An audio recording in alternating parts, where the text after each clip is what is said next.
En este video hablaremos de varios casos en los que esos malentendidos o el rencor acumulado pasaron a ser algo más allá que una simple discusión. Hijos que amaban mucho a sus padres, desapariciones extrañas y luego hallazgos perturbadores que al final dejarían a los hijos de estas personas como los perpetradores de estas muertes. Y te asombrará la sevicia con la que estos jóvenes cometieron estos actos tan horribles a sangre fría. Cierra la puerta de tu habitación, ponte cómodo, porque lo que estás a punto de escuchar y ver te quitará las ganas de dormir. Esto es, Hijos Asesinos. A ver, imagínate esto, tu mamá desaparece. Pasan los días y nadie sabe absolutamente nada de ella. La familia comienza a desesperarse. Los vecinos empiezan a preguntar y poco a poco el ambiente se vuelve cada vez más raro. Pero entonces ocurre algo que cambia por completo la situación. Empiezan a llegar mensajes, audios, incluso videos. Y en todos aparece Marta diciendo que está bien, que no quiere preocupar a nadie y que necesita tiempo para estar sola. Así que por un momento, la familia creyó que quizá todo estaba bien.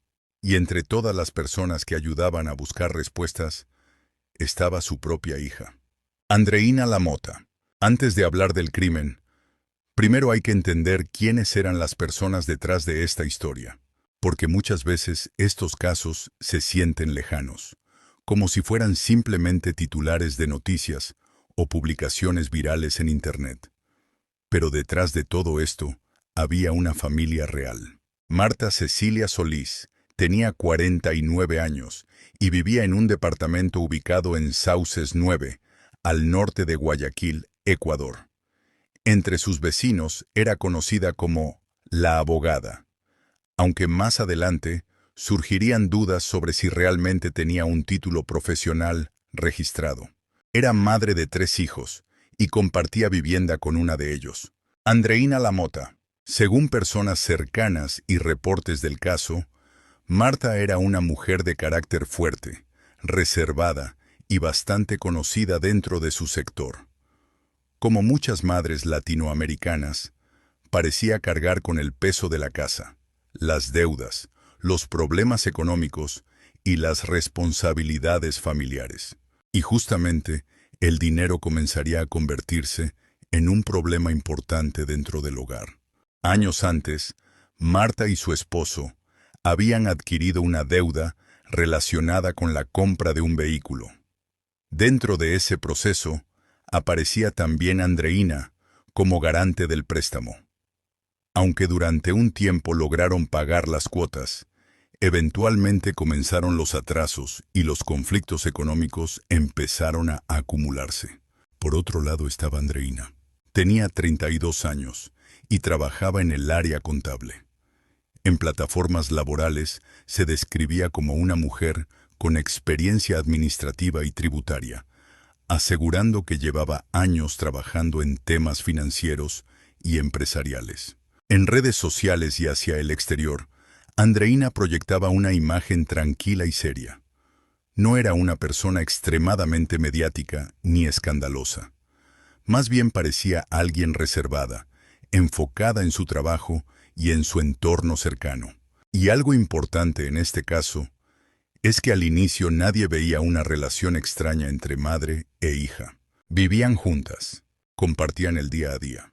Y aunque probablemente existían discusiones normales, tensiones económicas y diferencias familiares como en muchísimos hogares, desde afuera parecían llevar una convivencia relativamente normal.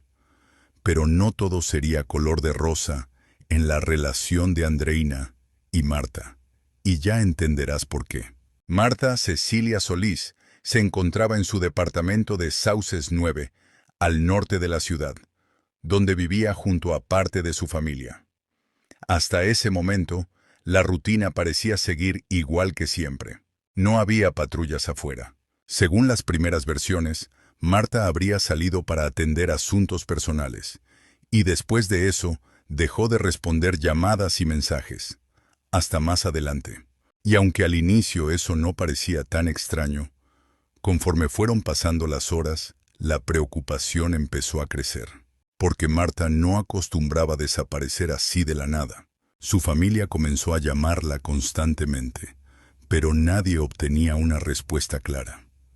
Marta, de alguna manera, seguía respondiendo a los mensajes, y eso generaba una especie de tranquilidad. Pero no lo hacía a cada rato. Solo respondía ocasionalmente, no con la misma frecuencia con la que normalmente lo hacía. Mayormente le respondía a su hija Andreina, pero de igual manera seguía sin comunicar dónde estaba ni por qué se había ido. Solo decía que necesitaba su propio espacio, que necesitaba alejarse un tiempo. Eso era lo que le decía en mensajes a Andreina. Y hasta ese momento uno podría pensar, bueno, quizás sí es normal. Pero que se hubiera ido así, de golpe y sin avisar, realmente sí sonaba bastante raro.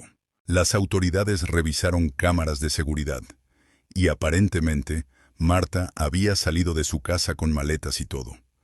Incluso habría tomado un taxi y dejado parte de sus pertenencias dentro de uno de ellos. Todo apuntaba a esa versión de los hechos, que realmente había decidido tomarse un descanso de todo el mundo y marcharse muy lejos para no volver por un tiempo. Pero había algo que a los peritos no les cuadraba. En las imágenes, la persona se veía un poco más delgada.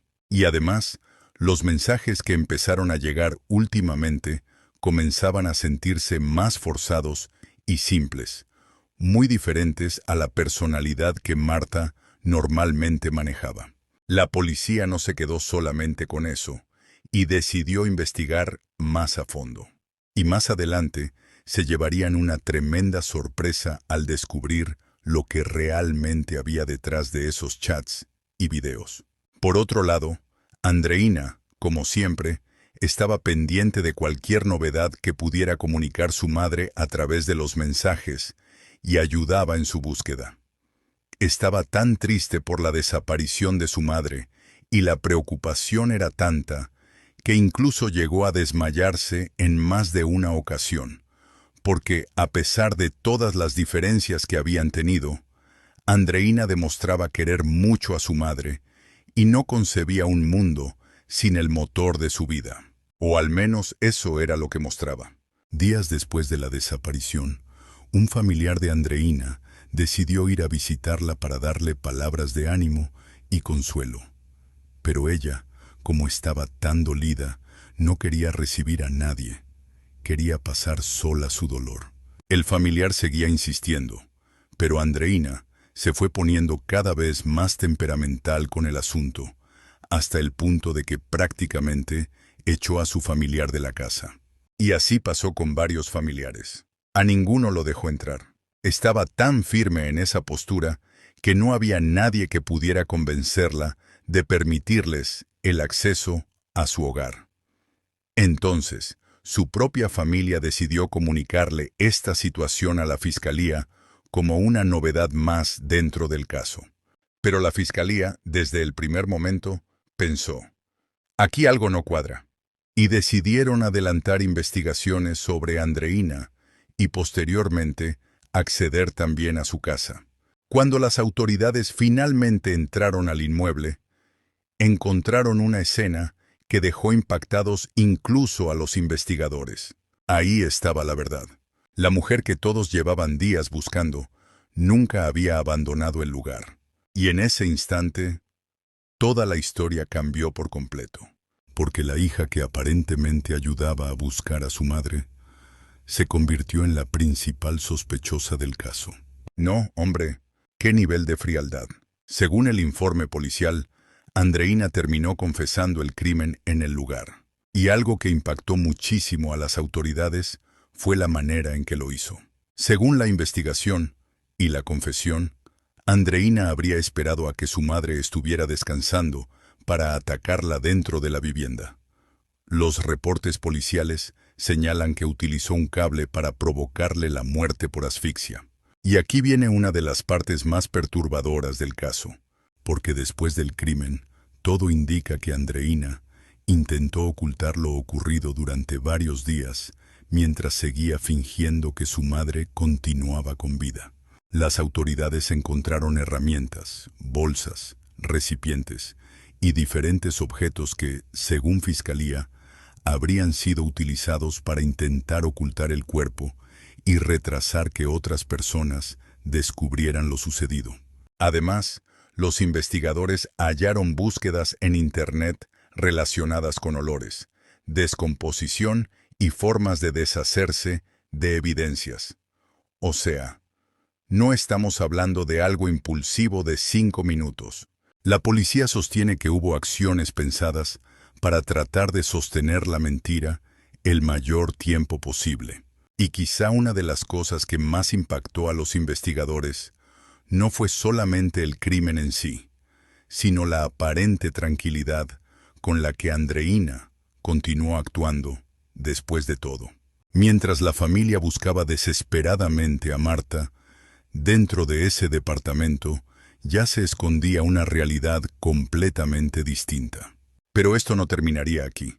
La policía descubriría algo aún más macabro y perturbador. ¿Te acuerdas de los mensajes que supuestamente recibían Andreina y sus familiares? Pues bien, fíjate en esto. Al principio eran mensajes simples. Estoy bien. No se preocupen. Necesito tiempo. Y honestamente, cualquiera habría caído. Porque cuando una persona desaparece, lo primero que uno quiere es recibir una señal de vida, aunque sea un simple mensaje. Y eso fue justamente lo que pasó. Cada vez que la preocupación aumentaba, aparecía una nueva respuesta que calmaba un poco a la familia. A veces eran mensajes escritos, otras veces audios. Y ahí fue cuando todo comenzó a volverse todavía más extraño. Porque según las investigaciones, Andreina no solamente utilizaba el celular de su madre, también habría intentado imitar su forma de hablar, su manera de escribir e incluso su voz. Y aquí es donde entra el tema de la inteligencia artificial. Las autoridades señalaron que Andreina habría creado un video utilizando ropa de su madre y herramientas tecnológicas para fingir que Marta seguía viva. En ese video, supuestamente, decía que estaba bien y que no quería que la buscaran. Imagínate el nivel de manipulación emocional que implica eso. La familia escuchaba la voz, veía la imagen y pensaba, bueno, quizás sí está viva. Porque claro, nadie espera que una persona cercana sea capaz de fabricar algo así. Y lo más inquietante es que por un tiempo funcionó. Las autoridades creen que Andreina estudió cuidadosamente cómo reaccionaría la familia. No mandaba demasiados mensajes para no levantar sospechas, pero tampoco desaparecía completamente. Era como si intentara mantener viva la ilusión de que Marta seguía en algún lugar. Y aquí hay un detalle muy importante. Los mensajes tenían algo raro. Eran demasiado cortos, muy fríos. Algunos familiares empezaron a sentir que esa no sonaba como Marta. No era exactamente lo que decía, era cómo lo decía.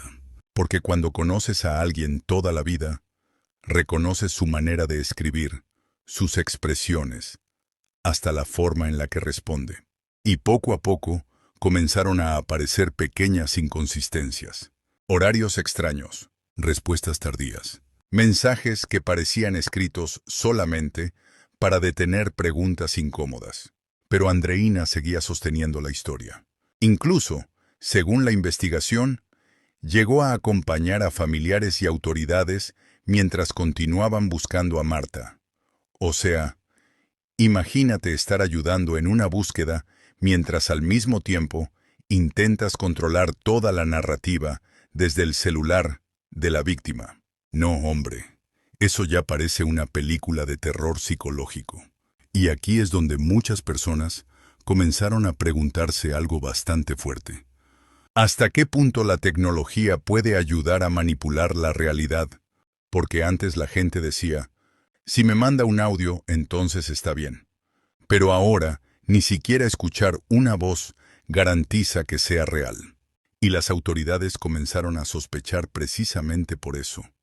Las cosas simplemente no terminaban de encajar. Según los reportes, Andreina también habría intentado crear pistas falsas fuera del departamento.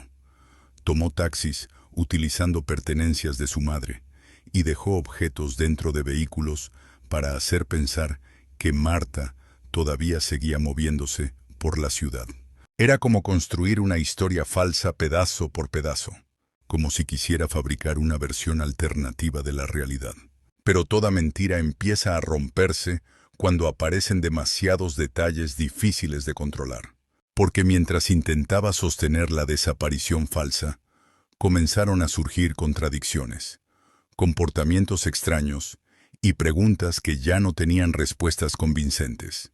Y entonces llegó el momento donde todo se vino abajo. Las autoridades ingresaron al departamento y ahí descubrieron que la mujer que supuestamente enviaba mensajes nunca había salido de ese lugar. Con el paso de los meses, la fiscalía reunió pruebas, testimonios y peritajes psicológicos alrededor del caso. Especialistas comenzaron a debatir el perfil mental de Andreina, mientras la opinión pública seguía completamente impactada por lo ocurrido. Finalmente, en febrero de 2026, la justicia ecuatoriana la condenó a 40 años de prisión. La pena máxima. ¿Se pudo haber evitado?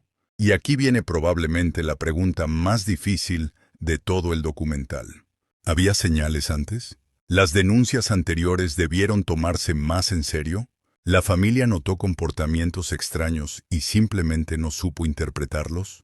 Porque muchas veces las tragedias no aparecen de la nada. Muchas veces vienen dejando pistas, poco a poco.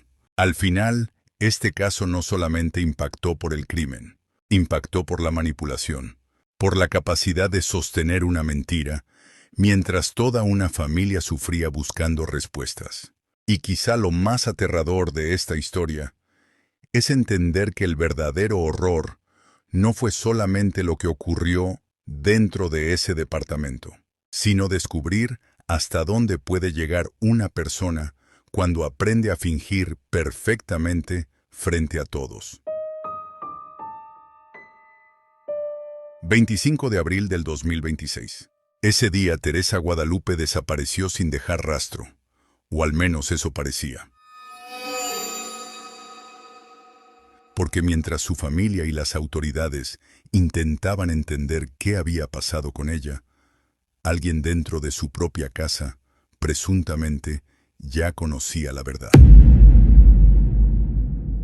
Y lo más perturbador no fue solamente el hallazgo que tiempo después sacudiría a México, sino la frialdad con la que este joven siguió viviendo su vida como si nada estuviera pasando. Mensajes extraños, inconsistencias y una historia tan oscura que parece sacada de una película de terror. Pero no, pasó en la vida real. Teresa Guadalupe Molina Hernández era simplemente una mujer intentando sacar adelante su vida junto a su familia en la Ciudad de México. Tenía 55 años y, según los reportes, vivía junto a su hijo Fernando Yael en la alcaldía Venustiano Carranza. Una vida aparentemente normal, de esas que pasan desapercibidas todos los días entre el ruido de la ciudad, el trabajo, las preocupaciones y la rutina. Pero todo cambiaría el 25 de abril del 2026. Ese día Teresa Guadalupe desapareció. Según la versión inicial, había salido rumbo al centro histórico de la Ciudad de México, y después de eso, ya nadie volvió a saber de ella. Las horas comenzaron a pasar, y poco a poco la preocupación empezó a crecer entre sus familiares y personas cercanas. Porque cuando alguien desaparece así, sin avisar, sin contestar mensajes y sin dejar señales, hay un momento en el que la angustia empieza a convertirse en miedo. Días después, su caso comenzó a difundirse oficialmente mediante fichas de búsqueda emitidas por la Fiscalía Capitalina.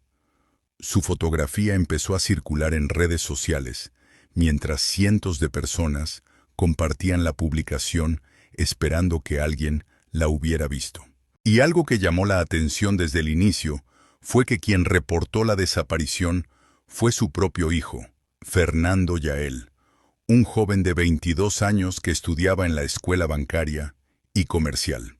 Según contó en su declaración inicial, Teresa había salido de casa y nunca regresó. Y al principio, para muchos, parecía simplemente otro caso más de desaparición en México. Otro rostro pegado en redes sociales.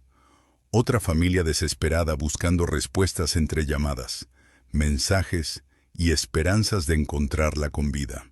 Pero conforme pasaron los días, la historia empezó a sentirse rara. Había silencios, tiempos que no cuadraban, detalles extraños. Y poco a poco, el caso de Teresa Guadalupe comenzó a convertirse en una de las investigaciones más inquietantes de las últimas semanas. Solo quería que su mamá regresara. Tras la desaparición de Teresa Guadalupe, quien más llamó la atención públicamente fue su hijo, Fernando Yael. En redes sociales, entrevistas y publicaciones relacionadas con el caso, el joven se mostraba completamente afectado por la ausencia de su madre. Su rostro reflejaba cansancio, tristeza y desesperación mientras compartía mensajes pidiendo ayuda para encontrarla. Y sinceramente, para cualquiera que veía el caso desde afuera, parecía simplemente un hijo destrozado por no saber dónde estaba su mamá. Fernando aseguraba que Teresa no solamente era su madre, también era el principal apoyo de su vida. Según contaba, ella era quien pagaba sus estudios, sus gastos y prácticamente todo lo relacionado con su día a día. Incluso llegó a expresar que no imaginaba cómo seguir adelante sin ella, que la extrañaba demasiado, que necesitaba volver a verla, que quería seguir compartiendo momentos a su lado. Y hubo algo que le pegó fuerte a mucha gente, porque en algunos mensajes y declaraciones, Fernando hablaba de Teresa con muchísimo cariño, diciendo que la amaba, que la respetaba y que esperaba que regresara pronto a casa. Decía que el destino había sido injusto con ellos, que todavía tenían muchas cosas por vivir juntos, y que lo único que quería era volver a abrazarla. Todo eso hizo que muchísimas personas empatizaran con él. En redes sociales comenzaron a aparecer mensajes apoyándolo, dándole fuerzas y deseando que Teresa apareciera sana y salva. Había gente que incluso decía sentir dolor al verlo tan afectado públicamente. Y mientras la ficha de búsqueda seguía circulando por todo Internet, la imagen que muchos tenían era la de un joven angustiado intentando encontrar a su mamá en medio de la desesperación. Pero conforme fueron pasando los días, la historia comenzaría a cambiar de una manera que absolutamente nadie esperaba. La máscara se empieza a caer, y fue justo ahí cuando la historia comenzó a cambiar por completo. Porque al principio mucha gente veía a Fernando como un hijo desesperado buscando respuestas. Un joven triste, cansado, aparentemente destruido por la desaparición de su mamá. Pero mientras públicamente seguían las cadenas de apoyo y las publicaciones compartiendo la ficha de búsqueda de Teresa Guadalupe, las autoridades ya estaban investigando otra cosa. El entorno cercano, la casa, el automóvil, las últimas horas antes de la desaparición. Y en este momento, la situación empezó a ponerse perturbadora, porque los investigadores no solamente se quedaron con la versión de salió de casa y ya no volvió. No. La fiscalía comenzó a revisar cámaras de seguridad, registros telefónicos, movimientos bancarios y peritajes dentro de la vivienda donde madre e hijo vivían juntos. Y mientras más revisaban, más dudas aparecían. Las cámaras mostraban algo extraño. Teresa Guadalupe sí había entrado al domicilio el 25 de abril, pero no existía un registro claro de que hubiera salido después. Ahí fue cuando los investigadores dijeron, espérense tantito, aquí algo no cuadra. Y entonces vino el cateo. El 5 de mayo, peritos de la Fiscalía entraron a la vivienda ubicada en la colonia 20 de noviembre, en la alcaldía Venustiano Carranza. Y según los reportes, desde que comenzaron a inspeccionar el lugar, encontraron cosas que ya no sonaban a una simple desaparición. En el baño aparecieron manchas biológicas, también en una habitación. Y lo más sospechoso fue que, según las investigaciones, aparentemente alguien había intentado limpiar esas zonas. O sea, imagínate el nivel de descaro. Porque una cosa es limpiar tu cuarto, porque va a venir visita. Y otra muy distinta es que peritos especializados encuentren rastros que ni los productos químicos pudieron borrar. Y aquí entra algo importante. Los especialistas utilizaron luminol, un reactivo químico usado en investigaciones forenses, para detectar posibles restos de sangre, incluso después de haber sido limpiados. Y fue precisamente eso lo que permitió localizar indicios, tanto en la casa como dentro del automóvil, relacionado con Teresa Guadalupe. Sí, porque el carro también terminó metido en todo esto. Un Seat Ibiza negro que seguía siendo utilizado normalmente mientras la investigación avanzaba. Y cuando los peritos revisaron los tapetes y diferentes zonas del vehículo, encontraron rastros hemáticos. Y a partir de este instante la historia se empezó a derrumbar sola. Porque ya no eran solamente rumores de Internet. Ya no eran teorías de Facebook hechas por señoras detectives con foto de Piolín. Ahora ya había pruebas forenses, peritajes, registros, tiempos que no coincidían. Y mientras todo eso ocurría, también comenzaron a analizar conversaciones, movimientos y comportamientos posteriores a la desaparición. Las autoridades detectaron contradicciones en declaraciones, uso de tarjetas bancarias y actividades que empezaron a generar todavía más sospechas alrededor del joven. A partir de ahora, la gente ya no vería a este muchacho como una víctima de la vida, sino como el presunto responsable de haberle hecho algo horrible a su propia madre. Porque mientras la investigación se volvía cada vez más pesada, la imagen del hijo preocupado comenzó a fracturarse poco a poco, como una máscara que ya no podía sostenerse sola. De acuerdo con los reportes y filtraciones difundidas por periodistas como Carlos Jiménez, la noche del 25 de abril, Fernando Yael estuvo hablando por WhatsApp con un amigo mientras aparentemente intentaban ponerse de acuerdo para salir de fiesta. Y al principio la conversación parecía completamente normal. La típica plática entre jóvenes a medianoche. Pero conforme avanzaban los mensajes, las cosas empezaban a ponerse raras. En uno de esos chats, Fernando mencionó que había tenido problemas con su mamá porque ella no quería darle dinero ni permitirle salir esa noche. Según los mensajes filtrados, él escribió: «Me gritó mi mamá y se enojó». Después apareció otra frase que llamó muchísimo la atención de los investigadores. «Ahorita le saco el dinero». Y aquí es donde las autoridades empezaron a conectar tiempos, movimientos y comportamientos. Porque los peritos no analizaron esos mensajes como simples conversaciones cualquiera. Lo que hicieron fue revisar horarios exactos, tiempos de respuesta, geolocalización del teléfono, actividad digital y registros de comunicación para reconstruir minuto por minuto lo que ocurrió esa madrugada. De hecho, uno de los puntos que más llamó la atención fue que Fernando dejó de responder mensajes aproximadamente entre la 1:20 y la 1:40 de la mañana. Ese silencio de 20 minutos terminó convirtiéndose en uno de los lapsos más importantes de toda la investigación, porque según los reportes, durante ese tiempo, el amigo incluso llegó a preguntarle si todo estaba bien después de escuchar ruidos del otro lado. Y cuando Fernando volvió a contestar, respondió de forma aparentemente tranquila, diciendo que su mamá se había molestado y ya no lo había dejado salir. Pero claro, para ese punto, los investigadores ya no estaban viendo esos mensajes como una simple pelea familiar. Ahora los estaban viendo como posibles indicios previos a algo mucho más grave. Y aquí viene una parte importante. Mucha gente en Internet empezó a preguntarse, ¿cómo consiguieron esos mensajes? Y aunque las autoridades no revelaron públicamente todos los métodos técnicos utilizados, sí se sabe que la Fiscalía realizó análisis de telefonía, extracción de datos digitales y revisión de dispositivos relacionados con el caso.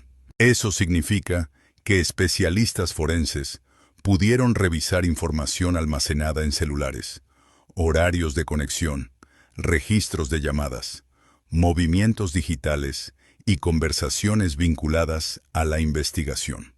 Porque aunque la gente piense que borrar mensajes ya resuelve todo, la realidad es que los peritos digitales hoy pueden reconstruir muchísimas cosas, y más cuando ya existe una investigación formal de por medio. De hecho, las autoridades también analizaron el comportamiento posterior del joven después de esa madrugada. Movimientos bancarios, uso del automóvil, actividad cotidiana e inconsistencias en declaraciones. Todo eso empezó a formar una línea de tiempo bastante delicada para la investigación. Lo que hizo tan perturbadora esta parte no fueron solamente las frases, fue el tono, porque mientras una mujer desaparecía, del otro lado aparecían conversaciones hablando de dinero, fiestas, alcohol y problemas para salir, como si todo fuera parte de una noche cualquiera. Y eso fue justamente lo que empezó a generar muchísimo ruido entre los investigadores, porque a veces no es solamente lo que alguien dice, sino la manera en la que lo dice. Y entonces la investigación dio ese giro que ya nadie quería escuchar, porque una cosa es sospechar, y otra muy distinta es cuando la realidad termina siendo peor de lo que todos imaginaban. Las autoridades llegaron a una vivienda ubicada en la colonia La Perla, en Nezahualcóyotl, una casa que, según las investigaciones, pertenecía a Teresa Guadalupe. Y aquí viene algo que da muchísimo coraje. Esa dirección ya estaba relacionada con el caso desde prácticamente el inicio. O sea, la respuesta aparentemente siempre estuvo ahí, dentro de esa casa, cerca, callada, esperando. Los agentes comenzaron a revisar habitación por habitación, mientras afuera la noticia empezaba a correr entre vecinos y medios locales. Y conforme avanzaba la inspección, el ambiente se volvía cada vez más pesado, porque ya no era solamente una búsqueda de rutina. Había algo raro en ese lugar, algo que no cuadraba. Y fue dentro de uno de los cuartos, específicamente en un closet, donde encontraron la maleta negra, una maleta con ruedas, de esas normales, de las que cualquiera usaría para salir de viaje o irse unos días. Y quizá eso es lo más perturbador de todo, que un objeto tan cotidiano terminara relacionado con algo tan oscuro. Según los reportes, la maleta estaba escondida dentro del closet, como si alguien hubiera intentado guardar el problema, esperando que el tiempo lo desapareciera solo. Pero los secretos no desaparecen, se pudren, y tarde o temprano terminan saliendo. Cuando las autoridades revisaron el interior, encontraron restos humanos en avanzado estado de descomposición. El impacto fue inmediato, no solamente para los investigadores, también para la gente que llevaba semanas siguiendo el caso, pensando todavía que Teresa Guadalupe podía aparecer viva. Y sinceramente, aquí es donde esta historia deja de sentirse como una investigación normal y empieza a sentirse como algo mucho más enfermizo. Porque no estamos hablando de un lugar abandonado. No estaba escondido en un monte ni en algún lugar donde nadie podría acceder. Era una de sus casas. Una casa donde alguien siguió entrando y saliendo mientras todo eso estaba ahí dentro. Y perdón, pero eso es lo que hace que mucha gente no pueda entender este caso. ¿Cómo puedes dormir? ¿Cómo puedes comer? ¿Cómo puedes seguir haciendo tu vida normal sabiendo lo que tienes escondido a unos metros? Es una frialdad que de verdad cuesta procesar.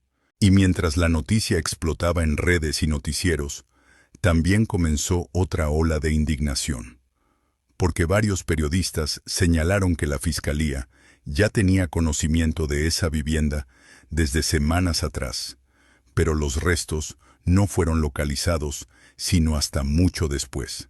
Y por supuesto, eso hizo que mucha gente se preguntara cuántas cosas pudieron haberse evitado si la revisión hubiera sido más rápida y más profunda desde el principio. Pero más allá de las fallas de la investigación, hay algo que terminó marcando a todos: la imagen mental de esa maleta. Porque esa maleta terminó convirtiéndose en símbolo de todo lo podrido que había detrás de este caso. Mentiras, manipulación, indiferencia y una frialdad humana que sinceramente da miedo. Y mientras más detalles salen, más difícil se vuelve entender cómo alguien puede llegar a desconectarse tanto de la realidad. Porque esto ya no parece solamente un crimen. Parece el retrato de una mente completamente quebrada. Quiero decir algo personal. Hay una generación entera creciendo emocionalmente desconectada. Gente que convierte todo en meme, todo en burla, todo en XD, sin empatía, sin responsabilidad, sin límites. Y no, esto no es justificar nada. Cada quien decide quién quiere ser. Pero sí es preocupante ver jóvenes que parecen incapaces de sentir culpa real. Como si la vida fuera un videojuego donde puedes apagar la consola y ya. No, compadre. Las decisiones tienen consecuencias. Y cuando pierdes la capacidad de sentir empatía, te conviertes en un peligro para cualquiera que tengas cerca. Hablar de salud mental no es justificar lo que pasó, porque hoy en día muchísimas personas viven con ansiedad, depresión, ataques emocionales, problemas familiares, traumas o una soledad brutal. Y aún así, jamás le harían daño a nadie. Pero también sería muy irresponsable ignorar que cada vez vemos más personas emocionalmente desconectadas, frías, llenas de ira, frustración o vacías por dentro. Y eso sí debería preocuparnos como sociedad, porque vivimos en una época donde mucha gente se está quebrando en silencio. Personas que aparentan estar bien en redes sociales, en la escuela o frente a sus amigos, pero por dentro están completamente destruidas. Y el problema es que muchas veces nadie escucha, nadie presta atención y nadie toma en serio las señales hasta que ya pasó algo terrible. Ahora, ojo, una cosa es sufrir emocionalmente y otra muy distinta es cruzar límites que destruyen vidas. Cada persona es responsable de sus decisiones, pero casos como este sí dejan una reflexión bastante dura sobre el nivel de desconexión emocional que estamos viendo actualmente. Hay jóvenes creciendo sin control emocional, sin empatía, sin responsabilidad, sin saber manejar la frustración. Y encima vivimos consumiendo contenido todo el día que normaliza la violencia, la humillación, el me vale todo y la falta de sensibilidad hacia los demás. Por eso este caso le pegó tan fuerte a tanta gente, porque no parece la historia de un monstruo lejano sacado de una película. Parece la historia de alguien común, y sinceramente, eso da todavía más miedo, porque te hace pensar cuántas personas aparentan estar bien mientras cargan problemas psicológicos graves que jamás atienden, jamás hablan y terminan explotando de la peor manera.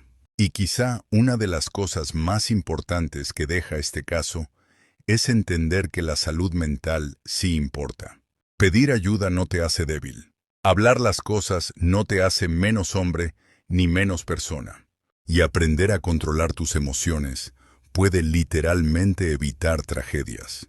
Porque el silencio emocional, la frustración acumulada y la falta de empatía pueden convertir cualquier problema en algo muchísimo más oscuro.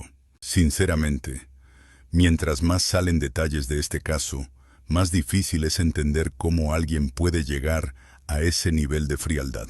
Porque aquí ya no estamos hablando solamente de una desaparición. Estamos hablando de mentiras, de manipulación y de alguien que presuntamente fue capaz de seguir haciendo su vida normal, mientras afuera una familia entera vivía angustiada buscando respuestas. Y eso es lo que tiene a tanta gente llena de rabia. Porque uno intenta entender, intenta buscar lógica, pero hay cosas que simplemente no entran en la cabeza. ¿Cómo puedes sentarte a comer tranquilo? ¿Cómo puedes salir, hablar con amigos, revisar el celular o dormir por las noches sabiendo el secreto que escondes dentro de tu propia casa? De verdad hay algo demasiado oscuro en todo esto. Y quizá lo que más le pegó a la gente no fue solamente el hallazgo, sino la imagen que deja este caso. Porque mientras Teresa Guadalupe era buscada por todos lados, presuntamente había alguien que ya conocía la verdad desde el principio, y aún así guardó silencio. Eso es lo que da coraje, porque una mamá podrá regañarte, podrá ponerte límites, podrá enojarse contigo, pero al final sigue siendo la persona que estuvo ahí desde el día 1. Y ver que una historia termine así, de verdad deja una sensación horrible. Además, este caso también dejó otra pregunta muy incómoda para muchísima gente. ¿Cuántas personas aparentan ser normales por fuera, mientras por dentro esconden algo completamente distinto? Porque eso fue justamente lo que hizo tan perturbadora esta historia. Que el presunto responsable no parecía el monstruo que muchos imaginan. No, seguía caminando entre todos como si nada. Como cualquier otro joven, como cualquier otro hijo. Y eso, sinceramente, da muchísimo miedo. Porque al final la noticia no solamente indignó por lo que pasó. Indignó por la frialdad, por el silencio, por la aparente indiferencia. Y mientras México sigue esperando respuestas oficiales, hay algo que muchísima gente tiene claro. Hay actos que no solamente destruyen familias, destruyen por completo la confianza en el ser humano.